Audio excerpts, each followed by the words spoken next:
Një ngjarje e rëndë ka ndodhur në Brampton, Kanada, ku një 29 vjeçare shqiptare e qelluar për vdekje me armë zjarri nga bashkëshorti i saj, Antoni De Sheper, 38 vjeç.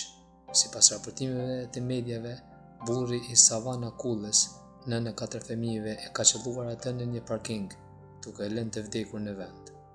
Autori i paskrimit ka marrë një prej fëmijëve të tyre dhe ka tentuar që të largohet nga vendi i ngjarjes me automjetin e tij, por është ekzekutuar nga policia në tentativë për ta arrestuar. Ngjarja e rëndë ka tronditur komunitetin e Brampton, ndërsa vijojnë hetimet për të zbardhur arsyet që e quan deri te vrasja.